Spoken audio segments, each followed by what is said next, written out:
En Radio Intereconomía, Pulso Geopolítico. Análisis sobre los nuevos desafíos mundiales. Presenta Rafa Jiménez.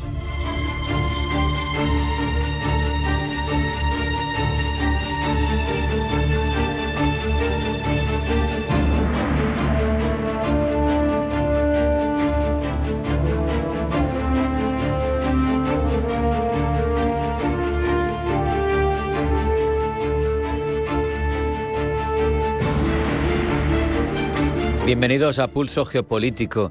Este 2026 que tenemos casi entero por delante, ¿de qué nos preocupamos? El informe de riesgos globales del World Economic Forum actúa una vez más como un espejo, como un instigador, como una excusa para que pensemos sobre el panorama que tenemos sobre la mesa. Es una radiografía bastante precisa de las ansiedades que atraviesan las élites, los gobiernos, la economía, cualquier actor estratégico que pesa en el mundo. Un mundo, por cierto, que lo sabemos, ha perdido todas las certidumbres. Vivimos una situación ahora mismo de desorden estructural, de acumulación de crisis y, sobre todo, lo más preocupante, de una incapacidad colectiva para gestionarlas de forma coordinada, algo que durante algunas de las pasadas décadas sí funcionó relativamente bien. El informe 2026 del World Economic Forum nos dice que entramos en una fase prolongada de inestabilidad sistémica. Conflictos geopolíticos abiertos, tenemos muchos. Fragmentación económica, es evidente. La desglobalización, degradación ambiental. La disrupción tecnológica, con el futuro que se abre pero que nos sume en la incertidumbre. Y sobre todo, una erosión institucional y multilateral que nos hacen preocuparnos porque forman parte todas de un mismo ecosistema de vulnerabilidad global, que es lo que vivimos ahora mismo, una época de incertidumbres y de naciones, de países, de actores verdaderamente vulnerables. Se identifica como principal foro de la preocupación el riesgo geopolítico y por eso lo traemos aquí. Ucrania, Oriente Medio, el Mar de China Meridional o el Sahel no parecen episodios aislados, desconectados, parecen expresiones de una lógica que es común y es la vuelta a la normalización del uso de la fuerza, bien sea directa o indirecta, a la hora de establecer nuestra superioridad política frente a otro. Se usa como herramienta política sin más, no es el último recurso. A este contexto se suma una fragmentación clara del orden económico global, como apuntaba antes. La economía mundial está más en compartimentos estancos, más segmentada. Prima la seguridad, la resiliencia, la lógica de bloques, las esferas de influencia de la que hablamos a menudo. Es friendshoring o nearshoring. También nos enfrentamos a efectos nocivos como una desaceleración que se prevé prolongada, altos niveles de deuda, que eso todavía no ha estallado y que cuando lo haga veremos cómo salimos del problema que se va a generar. Tenemos al final una inseguridad económica que es mucho más que un problema de bolsillos, de dinero. Es un detonante también de problemas ulteriores de índole política y por tanto geopolítica. Además, hay que sumar elementos como la desinformación, la manipulación, potenciadas por tecnologías cada vez más capaces, cada vez más sofisticadas, donde hay riesgos transversales a partir de esas capacidades que generan esta inteligencia artificial aplicada a estos usos espurios, de romper los consensos básicos de cualquier sociedad, de debilitar una cohesión y sobre todo deslegitimar cualquier forma de autoridad, porque ya no sabes qué es verdad y qué es mentira, no sabes qué es lo que está haciendo quien te dirige. Al final es complejo cuando hay tanta intoxicación de por medio. La inteligencia artificial y las tecnologías emergentes ocupan un lugar destacado en nuestras preocupaciones y lo van a seguir haciendo durante este ejercicio, porque si bien es cierto que, a tenor de lo que cuenta el informe, la preocupación no ha de ser apocalíptica, hay una brecha creciente entre el ritmo de innovación, las capacidades que presenta esa innovación para usos, como digo, más que cuestionables, con el consiguiente elemento negativo. Para los positivos no hay que temer nada, para los negativos sí. Y la capacidad, más bien la incapacidad de los sistemas políticos para dejar claro, para salvaguardar a sus poblaciones, para salvaguardar sus sociedades, sus valores, de una manera eficaz, porque entras en regulaciones que pueden paralizar la evolución de estas tecnologías, que tampoco es algo deseable. El informe también sitúa a medio y largo plazo cuestiones como el cambio climático, la degradación ambiental como riesgos estructurales de primer orden que van además a tener un efecto geopolítico porque van a ser multiplicadores de conflictos. Si hay grandes sequías va a haber guerras por el agua. Ya me entienden el razonamiento. Especialmente relevante también es la advertencia que nos hace el World Economic Forum sobre la falta de una gobernanza global efectiva. El retroceso en el multilateralismo, lo sabemos, que eso parece que por lo menos mientras el hegemón siga siendo el que es y al frente del mismo esté quien está, no parece que vaya a revertirse esa tendencia. Es un problema político, porque en un mundo interdependiente, la tentación ahora mismo del repliegue soberano, que es la que marca Estados Unidos con sus movimientos de salida de organismos multilaterales, no sirve para reducir los riesgos, todo lo contrario, los amplifica, porque al final la única herramienta de resolución de problemas es el conflicto directo. Lo más inquietante, además, de este informe de riesgos 2026 es no en sí mismo la amenaza individual, cada una de ellas por sí misma, sino la constatación de que en nuestro mundo, con todas las variables que hemos mencionado, cada vez hay menos margen de error. Cada vez es más probable que alguien que se pasa de frenada, alguien que no calcula las consecuencias de sus actos, puede desencadenar un suceso mucho más grave de lo que sería en otro contexto en el que hubiera unas herramientas de derecho internacional, unos mecanismos institucionales que sirvieran para frenar esa escalada. Ahora mismo esa escalada no existe. Por eso este informe nos sirve de termómetro político y estratégico del estado del mundo. Nos tiene que quedar claro, ante un ciclo de turbulencias pasajeras. Estamos ante una reconfiguración, insistimos, una vez más profunda del orden global, y la amenaza es precisamente que, a pesar de que somos conscientes de ello, seguimos actuando como si la inercia, como si la propia dinámica del sistema pudiera arreglarlo todo. Y ese tiempo ya pasó, ya no hay sistema que nos equilibre. Lo hemos roto entre unos y otros. Hacemos un alto en el camino. A la vuelta, titulares de información geopolítica que elabora Blanca del Tronco. No se marchen porque sigue Pulso Geopolítico.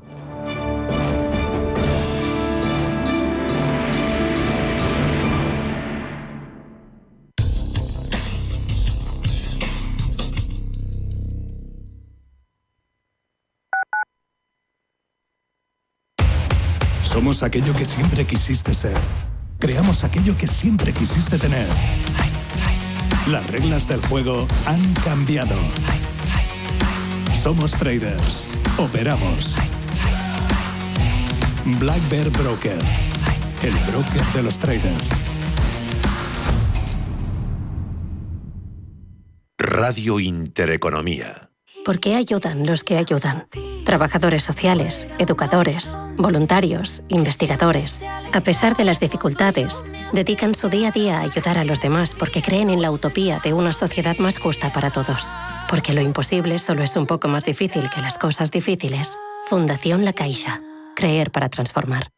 Geopolítica, mercados, bancos centrales. Los temas más candentes que impactan en la economía mundial están en Visión Global.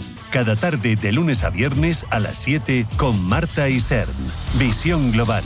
Marcamos la diferencia. Radio Intereconomía. Toda la actualidad, información y análisis en tiempo real sobre banca, empresas, finanzas personales, bolsa, gestoras y fondos de inversión en intereconomía.com.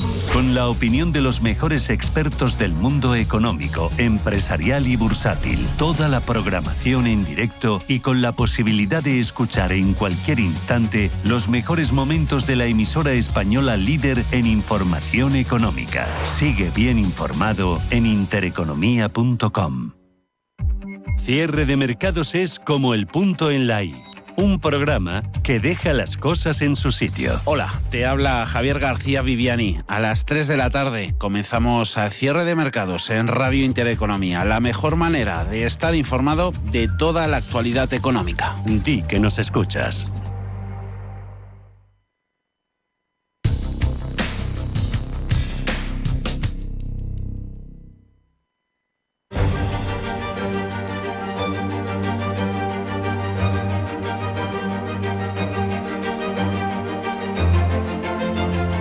En Radio Intereconomía, Pulso Geopolítico. Presenta Rafa Jiménez.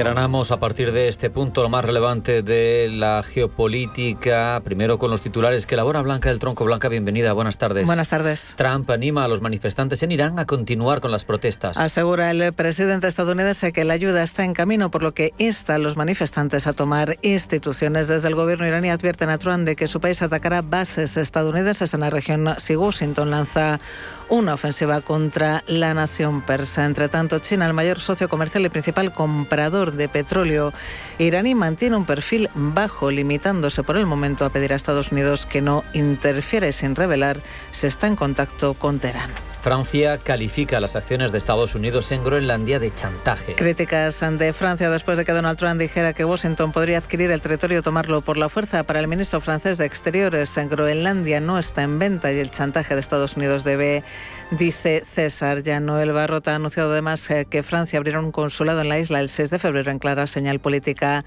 a Estados Unidos. Y todo ello cuando hoy los ministros de Exteriores de Dinamarca y Groenlandia se reúnen en Washington con el vicepresidente J.D. Vance y con el secretario de Estado Marco Rubio. Incertidumbre en Venezuela por la liberación de los presos políticos. La espera de los familiares de presos políticos en Venezuela continúa entre la incertidumbre y las denuncias de retrasos en las liberaciones anunciadas por el gobierno del país, que mantiene que se trata de un gesto unilateral de reconciliación y que asegura que existe una lista de los liberados, aunque dicho registro no ha llegado a las ONGs para poder verificar el proceso. México podría convertirse en el principal proveedor de Cuba tras la intervención de Estados Unidos en Venezuela. México enfrenta el desafío de convertirse en el principal proveedor de combustible de Cuba en medio de las tensiones geopolíticas generadas por la captura de Nicolás Maduro por Estados Unidos y el fin de los envíos desde Caracas, anunciado por el presidente Trump el pasado fin de semana. Medios japoneses aseguran que habrá elecciones anticipadas en el país. El líder del partido gobernante japonés ha señalado que la primera ministra nipona Sanae Takaichi ofrecerá todos los detalles el próximo lunes, cuando anunciará la convocatoria de esas elecciones anticipadas y la disolución del Parlamento. En Francia, la Asamblea Nacional debate las mociones de censura contra Lecornu. Mociones de censura presentadas contra el gobierno de Sebastián Lecornu por la izquierdista Francia Insumisa y la ultraderechista Agrupación Nacional por su incapacidad para bloquear el acuerdo entre la Unión Europea y el Mercosur, y que cuentan con escasas posibilidades de prosperar. Carney inicia hoy visita de Estado a China. El primer ministro canadiense Mark Carney inicia este miércoles la primera visita de un líder de su país a China en casi una década, marcada por tensiones con el gigante asiático y por el deterioro de los lazos entre Ottawa y Washington tras el regreso de Donald Trump al poder.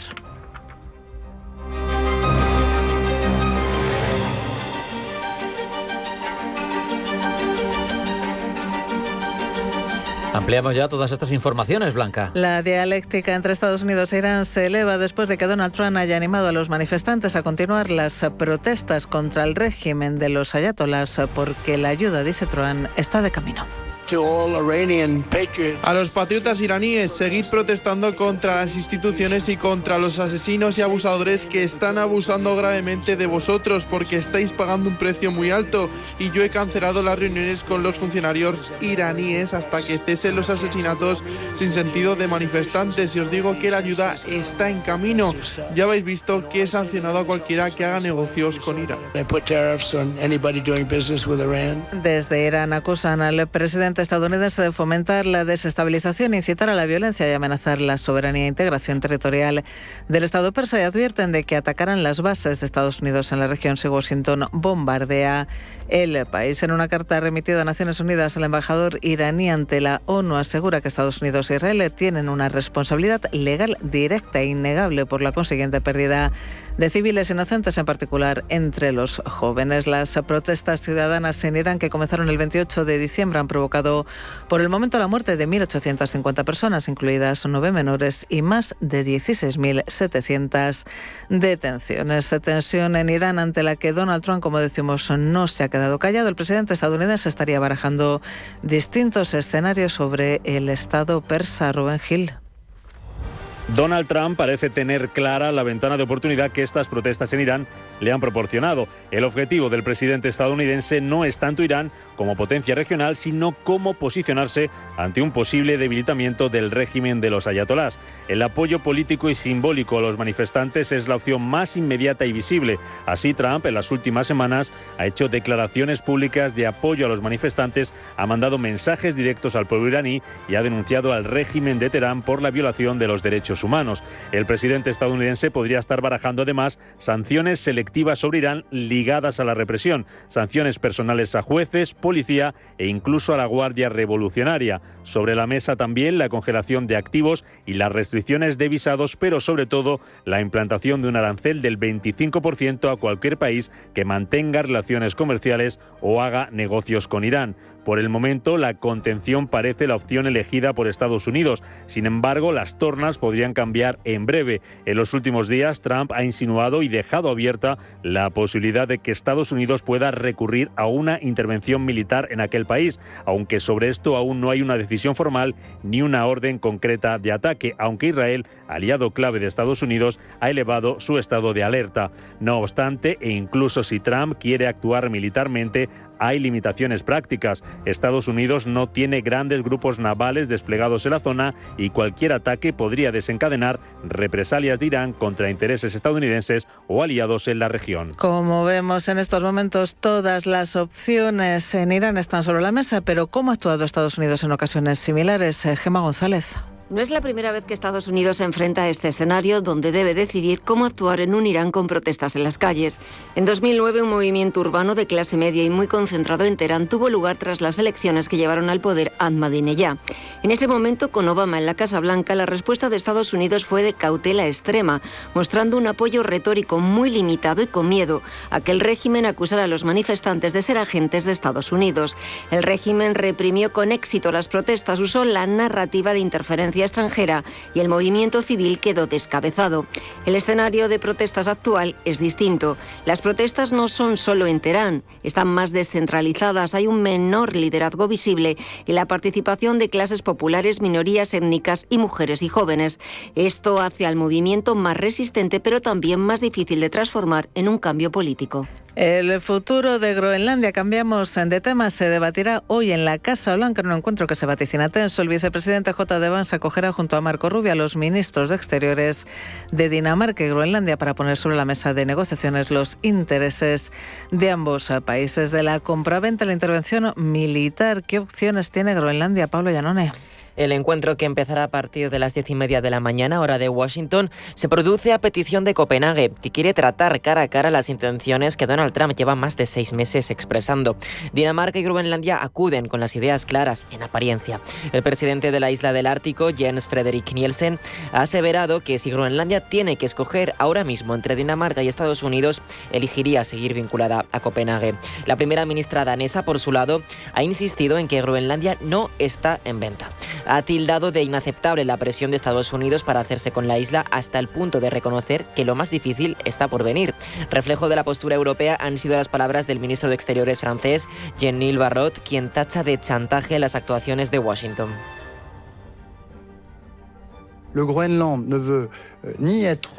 Groenlandia no quiere ser poseída, ni gobernada, ni integrada por Estados Unidos. Groenlandia ha elegido a Dinamarca, ha elegido a la OTAN y ha elegido la Unión Europea. Si se trata de apoderarse de otra manera que no sea comprando Groenlandia, obviamente parecía muy incongruente, porque para un miembro de la OTAN, esta alianza de seguridad que desde hace casi 80 años une a América del Norte con Europa, atacar a otro miembro de la OTAN no tendría ningún sentido. Sería incluso contrario a los intereses de Estados Unidos. Y cada vez escucho más voces en Estados Unidos diciendo esto. Por lo tanto, este chantaje debe obviamente cesar.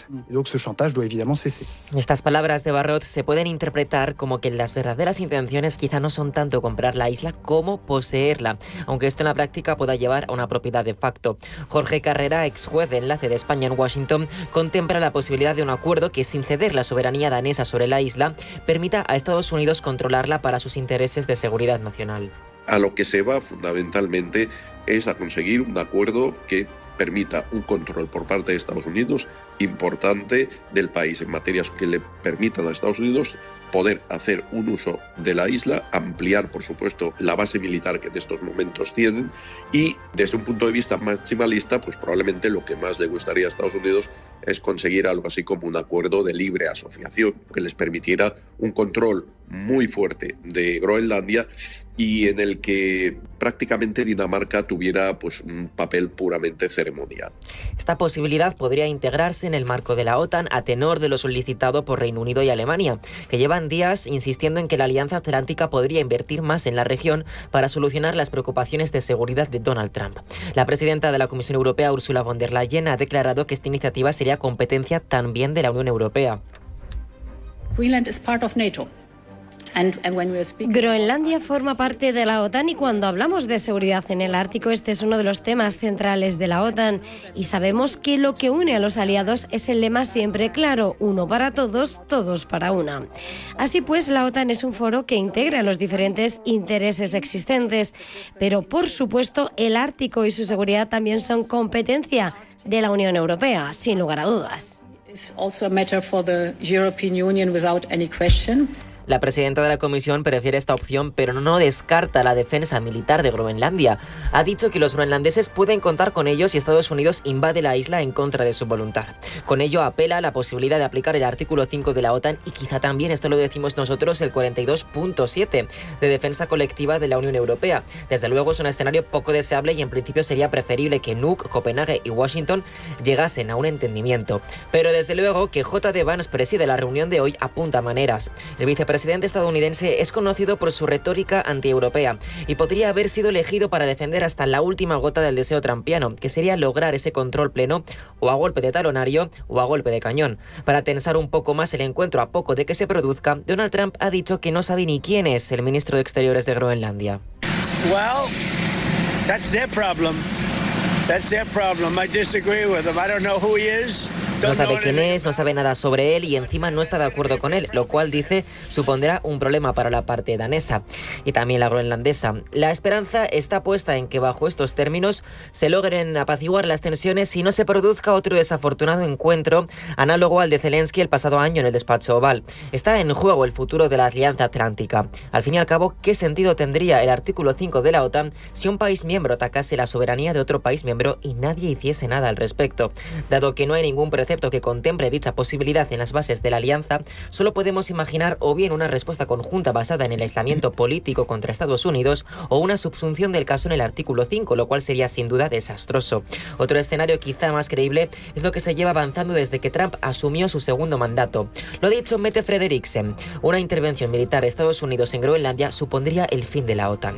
De ser así, la primera ministra danesa tiene razón cuando declara que lo más difícil está por venir. Estamos rodeados, como vemos, de tensiones geopolíticas que son, a juicio del Foro Económico Mundial, el mayor riesgo para la economía global. Los expertos alertan de que las tensiones, sobre todo geoeconómicas, amenazan tanto las cadenas de suministro como la estabilidad económica mundial. Les siguen en importancia el conflicto armado entre estados, los fenómenos meteorológicos extremos, la polarización social y la desinformación. La mitad de los líderes encuestados espera un mundo turbulento o tormentoso en los próximos 2 años, mientras que solo el 1% prevé calma. En el ámbito económico, los riesgos más destacados son la recesión y la inflación, ambos en fuerte ascenso, junto con la preocupación por la burbuja de activos y deuda creciente. Los expertos advierten de que estos factores, combinados con tensiones geoeconómicas, podrían provocar una nueva fase de volatilidad financiera. La tecnología también genera alerta. La inteligencia artificial se dispara como riesgo en los próximos 10 años, especialmente por su impacto en el mercado laboral, la seguridad y la sociedad. En cuanto a los riesgos ambientales, aunque bajan ligeramente en el ranking a corto plazo, a largo plazo siguen siendo los más graves. Clima extremo, pérdida de biodiversidad y cambios críticos en los sistemas terrestres. 3/4 partes de los encuestados esperan un panorama ambiental turbulento o tormentoso. El Foro Económico Mundial concluye que estamos entrando en una nueva era de competencia global donde la cooperación y el diálogo son esenciales para enfrentar los riesgos. Y la presidenta de la Comisión Europea, Ursula von der Leyen, ha anunciado que el nuevo paquete de ayuda a Ucrania será de 90.000 millones de euros, de los cuales 60.000 irán dirigidos a gasto militar y 30.000 millones a apoyo presupuestario. We will provide Ukraine with a loan of 90 billion euros. Proporcionaremos a Ucrania un préstamo de 90.000 millones de euros para los años 2026 y 2027. Esto se realiza en el marco de la cooperación reforzada, con la participación de 24 de los 27 Estados miembros. Con este apoyo garantizamos que Ucrania pueda, por un lado, reforzar su defensa en el campo de batalla y fortalecer sus capacidades defensivas, cubriendo así todas sus necesidades militares, y, por otro, mantener el funcionamiento del Estado y los servicios básicos. running, in other words, the budgetary needs are covered. La entrega, eso sí, no será gratuita. Incorpora una letra pequeña que podría enfurecer a Washington. Ucrania tendrá que utilizar este dinero para financiar su armamento propio o comprarlo a Europa, Pablo. La presidenta de la Comisión dispone que Ucrania solo podrá acudir a países terceros cuando justifique que no puede encontrar armas parecidas en tiempo y forma en Europa, como bien pueden ser los sistemas de defensa antimisiles Patriots, marca de la casa estadounidense. The funds will be used to purchase equipment mainly. Los fondos se destinarán para la adquisición de equipos principalmente de Ucrania, de la Unión Europea y de los países de la ALC. Sin embargo, si estas adquisiciones necesarias no son posibles en esta región o a su debido tiempo, también podría ser posible adquirirlos fuera de la Unión Europea y de la región geográfica que acabo de describir. Acquire the equipment outside the European Union and the geographical region I've just described.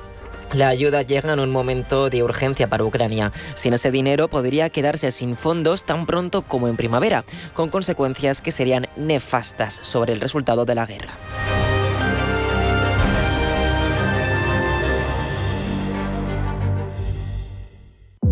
Recorre, vive y siente en primera persona un proyecto aislado en las tierras altas de Ribera del Duero. Bosque de Matasnos, enoturismo sostenible que conecta entorno, vino y naturaleza. Haz tu reserva en bosquedematasnos.es. El Varadero, en Radio Intereconomía, te invita a navegar por los puertos de España. Descubre tradiciones, historias, cultura marinera y la actualidad del sector marítimo. Del Cantábrico al Mediterráneo, pasando por Baleares y las Canarias. Cada jueves, de 10 a 11 de la noche, en Radio Intereconomía. Cierre de mercados es como el punto en la I.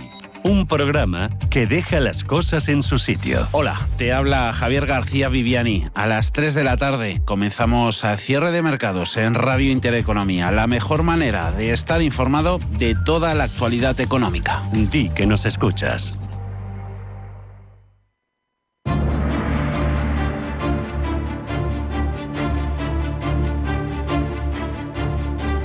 En Radio Intereconomía, Pulso Geopolítico. Presenta Rafa Jiménez.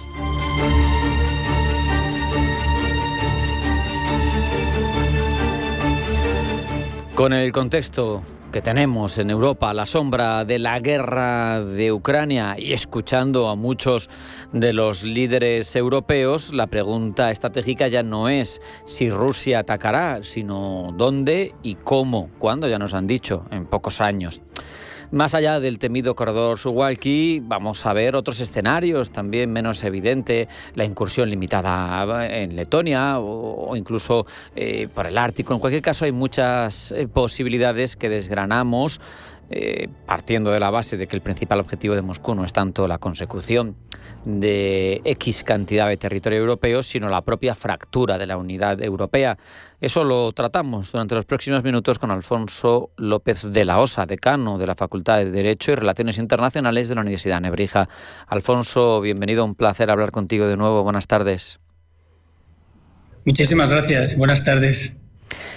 Comentaba en el comienzo yo el corredor Suwalki, que hay quien lo compara con la brecha de Fulda en la Guerra Fría. Parece lo más obvio. ¿Un ataque allí es poco probable precisamente por lo obvio? Sí, efectivamente. Yo creo que sería poco probable. Las ansias de Putin de recuperar esa Rusia grande, esa nueva Rusia, como decía también Catalina la Grande, no entran en aquellos territorios que no tienen una tradición rusa tan importante. Recordemos que Kaliningrado era Königsberg, que pertenecía al Imperio Prusiano, a Alemania. No diría yo que es el primer lugar por el que Putin iniciaría su acción, aun cuando le permite esa salida al mar. Rusia tiene muchísima costa con salidas al mar. En ese caso, si es cierto que rompería, detenerlo estratégicamente le interesaría, pero no está esa parte cultural que yo creo que está detrás de cada acción de Putin. Rompería, se dice tradicionalmente, se podría llegar de Algeciras al territorio europeo, precisamente pasando por ese pequeño estrecho, ¿no? Y se llegaría hasta Estonia. Efectivamente, si si esa fuese posesión de Rusia, lo rompería. Pero no creo que sea una prioridad en su caso. Hablabas de Königsberg, la patria de Immanuel Kant, con sus famosos puentes, tradición germana, lógicamente todo lo que dices es cierto y sabemos precisamente lo importante que es el concepto de no sé cómo decirlo, rusidad o algo así, de esa ciudadanía cultural rusa que tanto apela el propio Putin cuando se refiere a sus intervenciones en el exterior, Alfonso, efectivamente. Por otro lado, hablabas de Letonia, hay quien comenta también que la zona de Zilupe aparece como un posible eslabón débil para una incursión rusa limitada. Letonia, el resto también de las repúblicas bálticas, pero Letonia especialmente, parecen bastante vulnerables, ¿no? Así es, creo que es importante distinguir en este caso entre los 3 países bálticos que tradicionalmente se hace referencia a ellos como casi como un todo, la tradición histórica de cada uno de ellos. Estonia ha sido tradicionalmente finés, muy vinculado a Finlandia e incluso su propia cultura muy, muy próxima. La frontera con Rusia de Estonia data creo que del siglo XII o del siglo XIII. Incluso Narva, esa frontera que tiene Estonia con Rusia y que podría hacerla frágil. Luego, si quieres, podemos volver sobre ello. De los 3 países bálticos, los 2 puramente bálticos, Letonia, y me refiero bálticos en el sentido con que hablan letón y lituano, Lituania formó parte del Gran Ducado, con lo cual tampoco tiene esa tradición, aunque ha sido territorio dominado por Rusia, no tiene históricamente una tradición rusa tan marcada, sino más bien más prusiana, más germánica. Y de los 3, y coincido completamente contigo, diría que Letonia es el más vulnerable, porque además en el noreste sur del país hay una población rusoparlante. Y aquí lo que quiero hacer referencia, esas frases en las que ha utilizado alguna vez Putin y recientemente incluso en diciembre, donde decía que donde hay un soldado ruso, eso es Rusia, ¿no? Donde llega un soldado ruso, eso es Rusia. Yo diría aún más, donde puede haber un grupo rusoparlante con una cierta tradición histórica que quiera Putin legitimar de alguna manera, eso lo quiere convertir en Rusia. Claro, por eso parece aquí fundamental en toda esa posible expansión del conflicto las minorías rusohablantes en estos países, especialmente en el que estamos comentando. Pero yo no sé si somos conscientes, quiero decir Occidente, si sabemos qué partido tomarían. Es evidente que sería la excusa de Putin para atacar por ahí, ¿no? Pero esas minorías yo no sé si son proclives a esa rusificación de nuevo o son más neutrales con el país que los acoge. Por de pronto, Rusia va a intentar instrumentalizarlas desde el momento en el que haya grupos, incluso la propia frontera que existió entre Letonia y Lituania se hizo en 1912, quiero recordar, por cuestiones étnicas. Con lo cual, esa parte de étnico-cultural es importante ponerla de relieve. Luego, en cuanto a la occidentalización del conflicto, es cierto que estamos viendo cómo se plantea en estos momentos que Rusia podría atacar a Europa. Yo personalmente creo que lo que es un ataque por parte de Rusia a Europa no lo veo viable, porque tradicionalmente la historia rusa no ha sido Rusia quien ha iniciado los conflictos y si es en su caso los ha disfrazado siempre en maniobras o en simplemente entrar en territorio que ella ya consideraba que fuera suyo. Por eso la parte histórica es relevante. En este caso, tenerla en cuenta.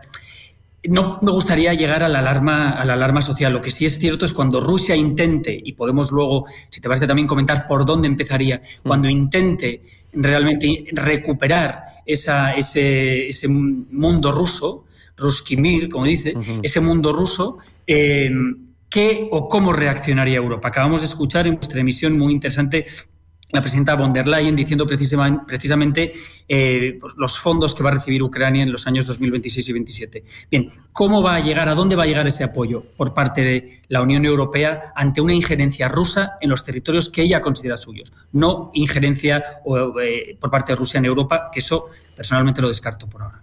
De hecho, parece, Alfonso, por lo menos yo comparto tu opinión, que esa guerra convencional ahora mismo no está sobre la mesa, aunque muchos ministros de defensa centroeuropeos y escandinavos insisten en ello, quizá también para concienciar a todo el mundo y que mejoren las capacidades defensivas, pero parece que lo lógico aquí sería, si se decide algún tipo de ataque, es un conflicto híbrido, ¿no? Esas guerras que también maneja, en las que se mueve como pez en el agua ahora mismo Rusia, ¿no? De hecho, totalmente en línea con lo que comentas. En conflicto estamos ya, en guerra estamos ya. Es una guerra híbrida, es una guerra de ciberataque, es una guerra de desinformación, es una guerra de debilitamiento de las instituciones.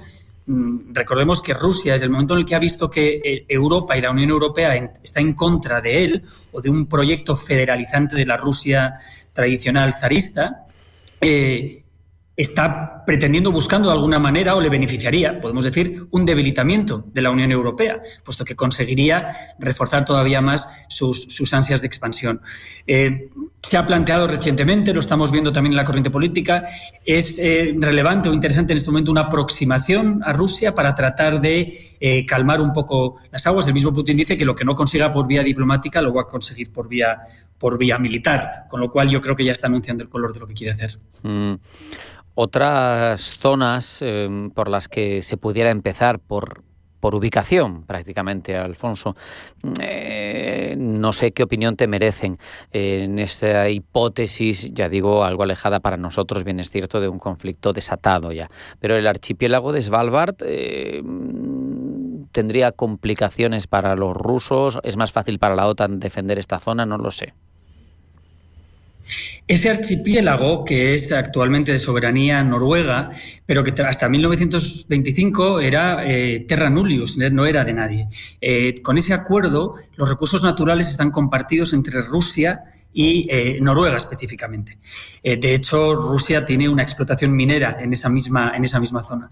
Sería un terreno difícil de proteger para Noruega, pero es cierto que no dejaría de ser un Estado OTAN. Yo aquí marcaría la diferencia y desde un punto de vista estratégico, en el caso de que Putin quisiera avanzar, pues primero esas low-hanging fruit, como diríamos, esos terrenos más próximos que ya los tiene prácticamente controlados, Bielorrusia y Georgia, sería para crear esa federación. Son técnicamente repúblicas independientes, pero sería esa primera federación / ocupación. Después, de entre los países bálticos, sin perjuicio de que todos ellos sean OTAN, creo que Letonia es la que está más vulnerable.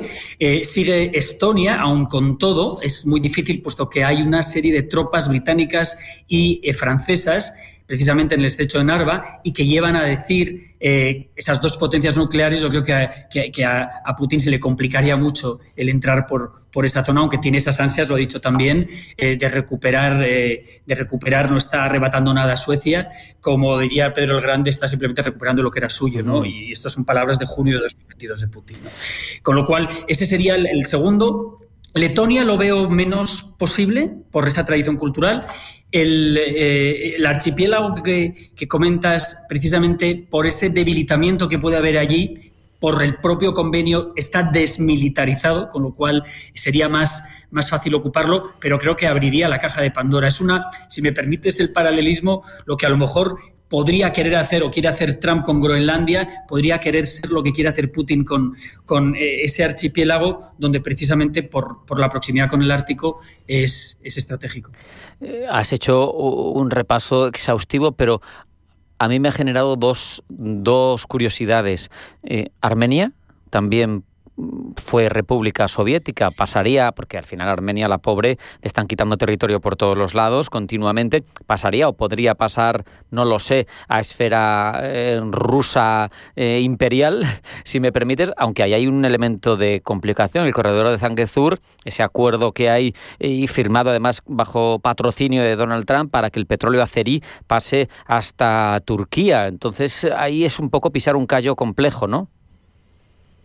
Sí, también yo creo que sería interesante establecer como un orden de prelación, por dónde empezaría y a dónde llegaría. Antes de eso yo creo que reclamaría Kazajistán en su totalidad, que ha negado Rusia tradicionalmente su propia consideración, pero sí, por supuesto, Armenia es otro país amenazado, sobre todo sabiendo y partiendo de la base de que donde no se va a querer meter Putin en un primer momento es en los países de la alianza OTAN. O sea, que tampoco descartas una mirada hacia el este. No, en absoluto, dentro de sus ansias imperialistas. El problema que ocurre aquí, ¿qué pasará si realmente Putin actúa contra un país OTAN y dentro de la OTAN existe una disensión a la hora de intervenir? Porque recordemos que OTAN pues, está liderada por Estados Unidos. Aquí tenemos 3 planteamientos que están viéndose ya claramente. Donald Trump quiere que la Unión Europea crezca, madure, lo ha dejado clarísimo, incluso desde un punto de vista militar, y entonces o planteamos ese ejército europeo, que supondría, por tanto, dotar específicamente de formación a un ejército puramente europeo, o, en segundo lugar, creamos la combinación de ejércitos de países miembros de la Unión Europea, pero ahí se plantea el problema de quién lo va a liderar, quién va a tomar las decisiones, cuál va a ser ese mando, que pueda ser naturalmente conjunto entre todos, pero quién va a mandar, quién va a tomar las decisiones para que ese ejército intervenga. Y por último, que se cree una rama Europa-OTAN, una rama específicamente de la Unión Europea, para que, en aquel caso de que Donald Trump no quiera verse involucrado en cualquier acción de Europa contra Rusia, podamos seguir actuando con los países de la alianza. Creo que hoy por hoy pueden ser escenarios que se puedan presentar y con todo generarán fricciones en un momento dado entre países de la alianza, pues porque estamos viendo lo que Trump quiere hacer con Groenlandia y probablemente a Polonia ese aspecto no le interese en absoluto involucrarse, pero sí querría que la OTAN se involucrase en el caso de verse invadida por Rusia. Que bueno, pues para terminar, Alfonso, y una vez dibujados esos escenarios, te pregunto si tuvieras que elegir tú, si tuvieras que priorizar una medida concreta para que esa defensa europea se fortalezca frente a esos escenarios que hemos dibujado, ¿cuál sería? ¿Por qué? Por de pronto, bueno, ponernos de acuerdo y si me vas a permitir un poco el coloquialismo en este sentido. Yo creo que dejar de preocuparnos de cuestiones internas que no nos puedan permitir aportar soluciones, estar gobernados y liderados por auténticos hombres de Estado que sepan en un momento dado que hay que llevar a cabo una fuerza diplomática para la paz, para buscar una paz y evitar un conflicto, sabiendo que tenemos que buscar también el beneficio de los socios europeos y el entendimiento con Rusia para evitar una escalada mayor. Yo creo que el pánico que está surgiendo un poco ahora en los países como el Reino Unido o como Francia, que se está haciendo un llamamiento a las tropas, por ahora yo creo que cesaría un poco esa alarma social y forzaría por todos los medios el entendimiento. Ay, Alfonso, qué lejos estamos de Churchill y de Gaulle. Qué lejos están nuestros líderes de esos dos personajes. Muchas gracias, como siempre. Un abrazo, Alfonso López de la Osa, decano de Relaciones Internacionales de la Universidad Nebrija. Ha sido un placer. Un abrazo. Hasta la próxima. Muchísimas gracias. Un abrazo. Hasta luego.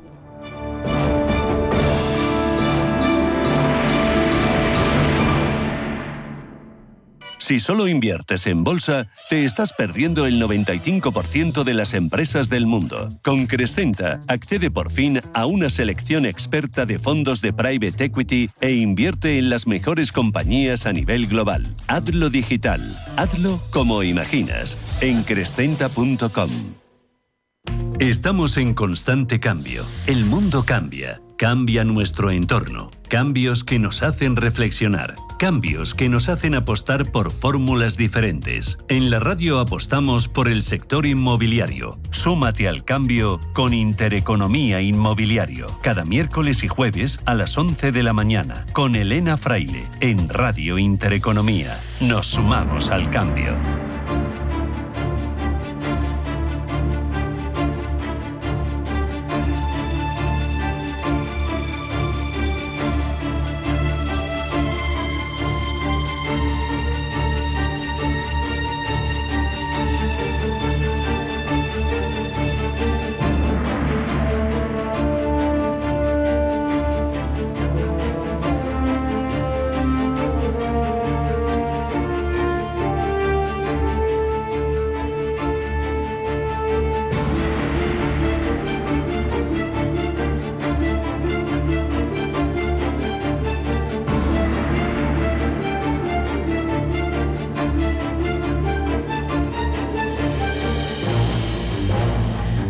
Seguimos hablando, por otro lado, de Rusia, pero con otro enfoque. Tras las expulsiones masivas de agentes de hace unos años, de 2022, el hecho es que una Rusia que tiene muchos frentes abiertos y que tiene, evidentemente, que tirar de sus servicios de inteligencia, pues ha visto cómo estos han reinventado sus tácticas en suelo europeo.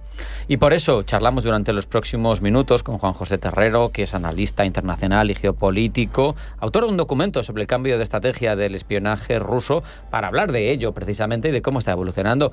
Juan José, bienvenido, muy buenas tardes. Bueno, muy buenas tardes a todos. Muchísimas gracias, Rafa, por recibirme aquí. Ese documento que has elaborado describe un cambio significativo en la estrategia de espionaje ruso en Europa después de que empezara la guerra de Ucrania. ¿Cuál ha sido la transformación primera para que nos hagamos una idea y por qué se ha impulsado? Vale, bien, es muy difícil tener que condensar todo esto, pero al final pero yo creo que manda en la radio, sí, así hombre, que... por supuesto que sí, por supuesto que sí. No, pero al final yo creo que el punto de inflexión ha sido la guerra de Ucrania. Tenemos un conflicto en Europa en el cual Rusia se ha arriesgado mucho y se continúa arriesgando todos los días en sus líneas de frente.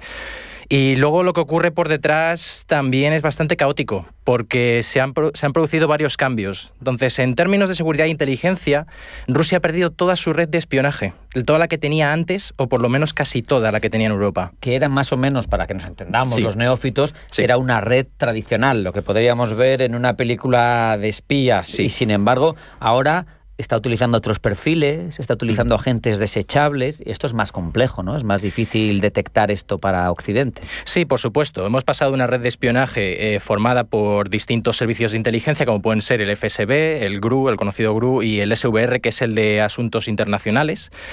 Pues una amalgama de redes de el resto de los espías encubiertos que todavía quedan, células durmientes que todavía no se han descubierto y nuevos perfiles de agentes a los que han tenido que recurrir de forma desesperada, que son los agentes desechables. Estos agentes desechables son individuos que no han estado entrenados de forma plurianual en los servicios de inteligencia, no, son individuos cualquiera que puedes encontrarte por la calle, que al final son seducidos bien de forma económica o ideológica, bien por unos ideales prorrusos o por motivos económicos, meramente económicos, pues al final son inducidos en operaciones muy, muy, muy específicas. Entonces son de usar y tirar. Son agentes que al final sirven para una misión, un propósito concreto, un objetivo de extraer cierta información de una manera que se le indique, y al final de esa operación pues se desechan, se tiran, al final se acaba su contrato, se les da un protocolo de desaparición y borrado de todas las interacciones que han tenido y se les paga. Fíjate, Juan José, a mí esto, desde mi desconocimiento de ese ámbito, pero me recuerda un poco a la forma de operar que tiene Al-Qaeda o el ISIS en la parte en la que inspiran a alguien sin tener relación ninguna estructural. Me refiero que es alguien que sea cercano. Al final, los servicios rusos, según te leo, recurren a plataformas de Telegram, a Discord, incluso a videojuegos, ¿no? Pero esa gente que tú decías es seducida o se le paga para ayudar a Rusia, ¿qué perfil tiene? Pues bien, Rafa, el perfil que tienen este tipo de espías suele ser un perfil de entre 20 y 30 años, suele ser un perfil bastante joven, aunque tampoco apartan perfiles senior. Este tipo de agentes, de agentes muy, muy novatos, sí, podríamos decir, este tipo de agentes novatos el atractivo que suelen tener para los servicios secretos es que tienen un gran desarrollo, un gran conocimiento, grandes habilidades en la tecnología. Es decir, que se saben manejar muy bien por el mundo cibernético. Eso es clave a la hora de extraer información. Entonces, lo que buscan es un perfil joven, que sea muy fácil de adoctrinar, sobre todo en Occidente, que se encuentra en un momento de clara debilidad a nivel ideológico, a nivel de valores. Entonces, al final lo que les venden estos servicios de inteligencia es: Occidente está roto, los valores tradicionales han desaparecido. Ahora mismo os viene mucho mejor colaborar con nosotros, que vamos a traeros de vuelta esa estabilidad, ese orden. Certezas. Sí, les dan certezas y la pertenencia a un grupo, como suele ser al final este tipo de abducciones. Entonces, este tipo de agentes, pues sobre todo más a nivel económico y político, son abducidos en ese cierto sentido. Yo me pregunto, Juan José, estos agentes desechables o reclutas digitales, no sé si afectan también, por otro lado, al no ser profesionales, porque por su propia esencia tienen otro origen, a la capacidad, a la efectividad de esas operaciones de inteligencia rusas. No sé si por un lado son más audaces, pues porque primero están fuera del radar de los servicios secretos occidentales, en principio, y además no controlan muy bien todas las herramientas, o si se pierde calidad con esa utilización de este tipo de perfiles, porque no lo sé. Sí, no, es una buena pregunta, es una buena reflexión, pero al final piensa, Rafa, que los servicios secretos rusos, el Kremlin en general, no tiene tiempo, se está quedando sin tiempo, entonces está recurriendo a medidas muy desesperadas, están queriendo salvar los muebles. Entonces, en cuanto quieren salvar los muebles, ya recurren a todo tipo de tácticas. Entonces, se arriesgan en cierta medida, pero al final todos los intermediarios con los servicios secretos siempre están detrás de este tipo de agentes y al final pues tienen un rango de capacidad. Entonces, este tipo de agentes les dejan actuar hasta cierto punto. Se les dan una serie de pautas y al final no se pueden salir del guión, porque al final todo el mundo sabe que Rusia puede ir a por ti, te da igual donde estés. Ya hemos visto casos anteriores, como el envenenamiento de Skripal, como el tema de Navalny. Fíjate, te iba a hablar de ese piloto desertor en España, ¿no? Maxim Kuzminov, ¿no? Que al final desertó y no le perdonaron ese acto de traición a ellos y vinieron y lo asesinaron. Este tipo de operaciones puede aumentar en Europa viendo cómo se están manejando esos servicios rusos. Pues sí, es una buena pregunta. Bueno, ya están aumentando, llevan aumentando a lo largo de 2024-2025 y no descartemos que en 2026 vaya a pasar lo mismo. Al final, si nos hemos dado cuenta, nadie puede escapar de Rusia y por eso la población tiene tanto miedo a rebelarse, pues porque al final puede ir a buscarte hasta los confines del mundo, sobre todo si eras de los suyos y has desertado, como es el caso de este piloto de Kuzminov que fue tiroteado en Alicante. Entonces, lo que ocurre es que realmente esto ya se lleva dando. Depende mucho de en qué estado europeo te encuentres. Si estás más cerca de la frontera, a lo mejor ves ataques de vandalismo, ves ataques más de sabotaje, pero en el caso de España, porque España tampoco se libra, lo cuento en mi documento, que la gente se cree que no, es que tenemos Rusia muy lejos. No, Rusia no está nada lejos, sino a juzgar por el ciberataque que ha habido en verano del año pasado en Melilla, luego ataques que ha habido en 2024 en Madrid. Se han encontrado auténticas células de ciberagentes rusos escondidos en España. Qué fuerte. Por otro lado, quería también ahondar en la capacidad de, cuando viene un trabajador ruso, bielorruso, que pueda ser cercano a estos postulados, que es un perfil distinto al que estábamos hablando, que en principio no tiene fácil acceder al territorio Unión Europea porque no tiene la nacionalidad adecuada, pero sabemos que hay ciertos integrantes del grupo de Visegrado, como Hungría, como Eslovaquia, con Robert Fico, que ahora mismo son, pues que juegan un poquito más a dos bandas, ¿no? Son un poco más proclives a Moscú. ¿Esto nos genera un peligro en este rango de posibilidad de llegada de espías? ¿Te digo la verdad o la que suena bien? No, la verdad. Por supuesto. No, yo al final lo que quiero hacer ver es que no estamos de acuerdo. En el seno de la Unión Europea, en el seno de la OTAN, no nos ponemos de acuerdo. No existe un consenso. Entonces, te lo puedo decir de una forma light de están trabajando en ello, pero la realidad, que es al final lo que hacía ilusión justo al principio, era que realmente no nos ponemos de acuerdo. Tenemos países que tienen distintos pareceres y ya no son solo países, son fuerzas políticas. Hay fuerzas políticas que están siendo financiadas por el Kremlin, se sabe. De hecho, ha habido casos en las elecciones parlamentarias del Parlamento Europeo, las de 2024, las de junio de 2024, se han encontrado casos de partidos euroescépticos siendo financiados por el Kremlin. Se han encontrado distintos individuos perteneciendo a estos partidos que luego unos han sido expulsados, otros han desaparecido, etcétera, pero han sido financiados en Italia, en Francia, en Alemania. El caso de la AfD ha sido muy sonado, sobre todo de cara a las anteriores elecciones, pero existen políticos y funcionarios que están siendo sobornados por el Kremlin. Tengo muchas preguntas pensadas para ti, pero tenemos 5 minutos. Voy a resumir algunas. Ha habido expulsiones, lo sabemos. Sí. La plantilla, digamos, titular del servicio de espionaje ruso, pues ha tenido que salir del campo de juego. Sí. Pero yo supongo que un país como ese, con su profesionalidad en ese ámbito, con una guerra en marcha, sigue en plena forma, sigue teniendo un servicio de espionaje funcional. Sí. ¿Por qué sucede ¿Cómo? O sea, esto es un éxito, se está adaptando, es menos escrupuloso, le están dotando de más recursos, no sé si digitales, o ¿cómo lo ves? Vale, yo aquí quiero hacer hincapié en que no todo parece tan estable.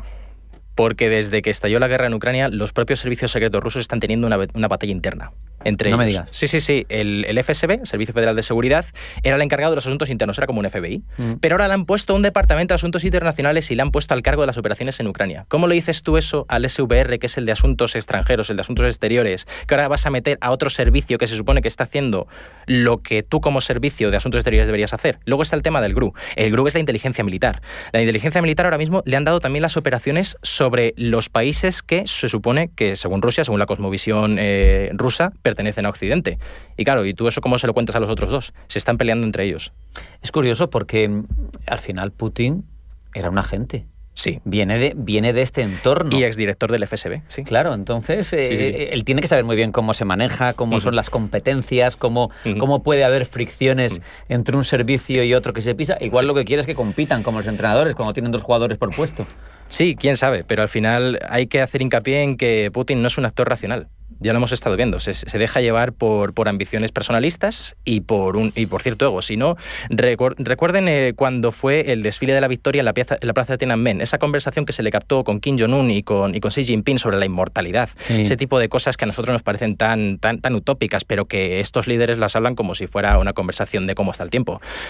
Entonces, es complicado. Y a todo esto, desde la otra parte, desde la nuestra, desde quienes queremos protegernos, en tu opinión, ¿cuál es la vulnerabilidad más relevante que Rusia está explotando a favor de su espionaje en este contexto, en esta nueva fase? ¿Cuál de las vulnerabilidades que tenemos es más preocupante para ti y le está dando más frutos a Rusia?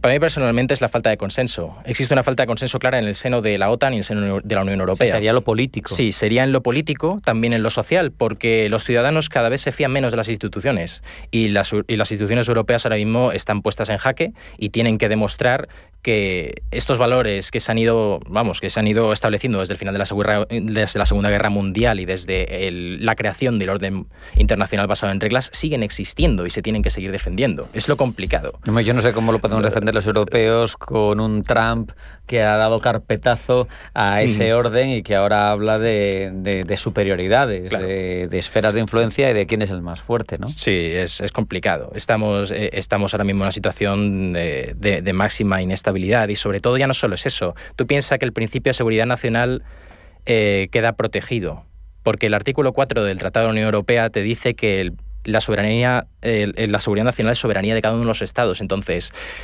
para hacer algo juntos cuesta bastante, intentando no saltarse ese principio y defender el carácter nacional que tiene la seguridad en cada uno de los estados. Claro, y si a eso le sumas los problemas a la hora de la toma de decisiones de las políticas de unanimidad, que sé que no en todos los casos hay que aplicar unanimidad, pero claro, que en muchos casos sí, supongo que eso lo que nos indica es que hay que tomar algún tipo de reforma, al menos en casos de supervivencia de la Unión Europea, en casos claves de seguridad europea, porque al final mira lo que tenemos con Groenlandia, mira lo que tenemos con Rusia, ¿no?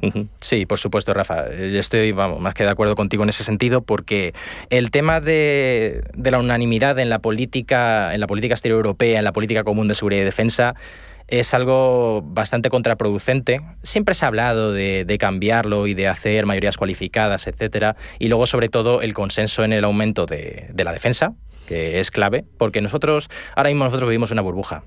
Nosotros tenemos una serie de privilegios que el resto del mundo no tiene. Y las últimas 2 generaciones de europeos nos hemos creído que estamos protegidos por Estados Unidos sin ningún tipo de garantía, con todas las garantías, mejor dicho. Sí, pero eso yo creo que ya ha acabado. Oye, una medida para contrarrestar la evolución del espionaje ruso muy rápida. Una medida, crear una serie de estándares comunes a la hora de crear una cooperación a nivel europeo. Primero hay que crear unos estándares. Tenemos que ponernos de acuerdo en qué es lo que nos afecta. Cesión de soberanía y operar en común. Sí. Juan José Terrero Carrobles, analista internacional, muchas gracias. Un abrazo, hasta la próxima. Un placer, Rafa. No hay tiempo para más. Esto ha sido todo en esta edición de Pulso Geopolítico. Sean felices, pasen buena tarde y acudan mañana a su cita con nosotros. Esto es Pulso Geopolítico. Hasta mañana.